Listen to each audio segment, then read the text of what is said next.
What's up, guys? Welcome to another edition of Average Aaron's Auto Videos. And in the previous video, what I did was I put on a strut tower support brace. I'll drop a link to that in the video below, but that's not what this video is about. We're going to be changing some spark plugs. And as you can see, I've got my old one here and my new one. So this is a Densko OEM that came on it. I think this may be original, and right now the car has 103,000 miles. I'm not a spark plug expert, but it looks pretty rusted, pretty bad, and my mileage is dropping just a tiny bit from what other people are getting in their 2012 Priuses, so I wanted to see if maybe it was time. So I got these new Iridiums. They're the NKG brand. There's a lot of forums out there that talk about this or Densko being the good one. And one thing you do, this is an Iridium, you don't gap them with the metal stuff. You have to use the other type of gap piece, but they come pre-gapped. And as you can see, they look to be really close. So the old one, rusted and bad, new one, shiny and awesome.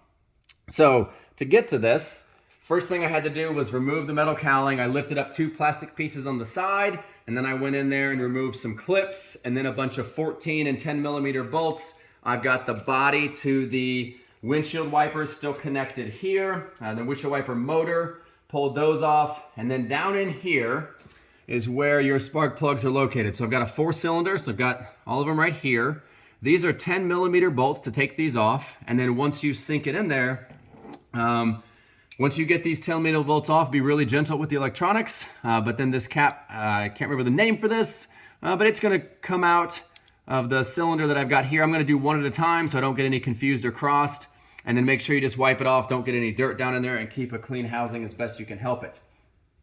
From there, I used an extension on this ratchet. It's a 14 millimeter to remove this here. If you guys have any questions about the size, one of the things you can do that my wife recommended to me instead of trying to size fit it, was just grab a new one out of the box and see which one fits that, and that should fit the one in there. So that's what I did to pull those out. So that's a 14 millimeter. Also, if you have a spark plug wrench, it'll automatically adjust. Some of them are magnetic, not automatically adjust, it'll automatically fit it. And some of them are magnetic, it can pull it up. I ran into an issue where once I got it loose, I couldn't get it up out of there. And so I have one of these handy dandy little flexible grabbers. Now, you gotta be careful so you don't induce too much scratching. You don't wanna scratch anything in there, so clean it off before you stick it in there. Has a little light built in. You can press the light button here, turn it on and off. And then I just stuck it down in the housing, was real careful, and once I got close to the top of the spark plug, after it was unscrewed, I just pressed down, grabbed it, and then pulled it out. So that's how I removed it. And then now I'm going to sink this back in here. There are torque specs for it. I highly recommend you follow them. I can't remember what they are right now, but this is not something where you want to tighten these down with all of your strength. One of the things you will notice on the old one has these washers down here on there. The new one comes with some as well. It's a little bit beefier, a little bit thicker, but it's fine. Even though they're slightly different, it'll still work. So I'm going to seat this in there with 14 millimeter. I'm gonna work my way along and attach all of those. And I'll let you guys know once I cut back if I run into any complications. All right, so I recommend detaching these cables here from the plugs. Be really gentle when you do that. You'll press back on this side right here, press down, and then I had to actually get a hand and get a screwdriver underneath here real gentle and then gently pried it off of the plug. Now the plugs just don't come straight up. You have to turn them a little bit and then they come out like so. And then make sure you only do kind of one at a time. So I've got the plug there I'm going to put in. I'll show you. Seat it here and then turn it into position. And then you'll clip it in and then put the 10 millimeter right in there.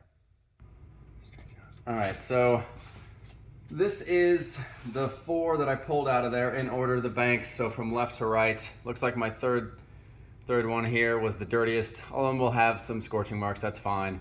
I bought it used, so I don't know if these were changed before. So I went ahead and did it just to make sure I was good. So back here, we'll look that we have, you wanna make sure you put them all in there. You wanna make sure you connect, each one of these is seated properly.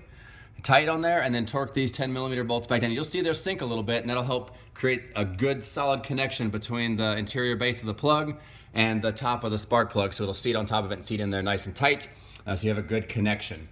Now the next thing we'll need to do is put all the cowling back on in the windshield wiper motors and the windshield wiper blades themselves, but that's fairly easy, and I've got a couple videos of me taking that off already, so they'll be in the link below. Hope this video was helpful for those of you looking to replace your spark plugs, and again, I recommend using the brand that came with it, which is Denso, D-E-N-S-O, or the NGK has also come highly rated, and the plugs that are on here too, if you look at those were Densos as well.